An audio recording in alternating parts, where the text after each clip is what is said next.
আরব আমিরাতের কাছে প্রথমবার হারল বাংলাদেশ। সার্জায় রুদ্ধশ্বাস দ্বিতীয় টি-20 2 উইকেটে জিতে সিরিজের সমতা ফেরালো স্বাগতিকরা। 206 রানের টার্গেটে 1 বল আগে টপকে যায় আমিরাত। এই ভুলেই কি সর্বনাশ? গুরুত্বপূর্ণ সময়ে শরীফুল ওভার থ্রোতে দিলেন বাউন্ডারি, সেটাই হয়ে গেল টার্নিং পয়েন্ট। প্রথম ম্যাচের মতো ভুল করেনি স্বাগতিকরা। পেন্ডুলামের মতো দুলতে থাকা ম্যাচ জিতেছে শেষ ওভারের রোমাঞ্চে। প্রথমবার বাংলাদেশকে হারিয়ে উৎসব। 206 রানের টার্গেট।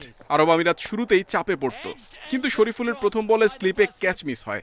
শান্ত অবশ্য সর্বোচ্চ চেষ্টাই করেছিলেন।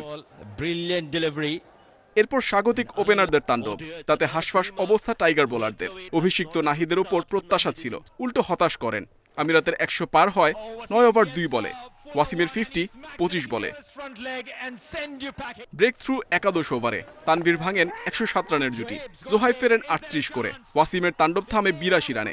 বুদ্ধিদীপ্ত বোলিংয়ে টাইগারদের ম্যাচে ফেরান শরীফুল। খরুচে নাহিদের শিকার আসিফ খান।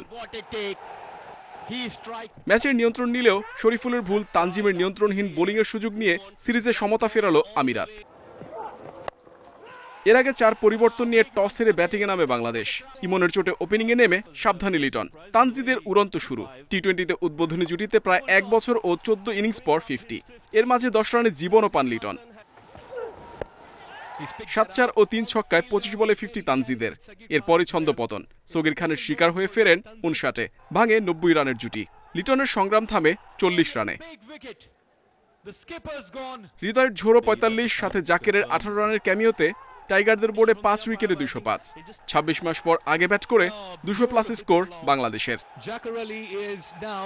কিন্তু 205 রান করেও বাজি বোলিংয়ে আমিরাতের কাছে হারতে হলো। একই ভেন্যুতে সিরিজ নির্ধারণী তৃতীয় টি-20 বুধবার। Mohammad Nazim, independent news.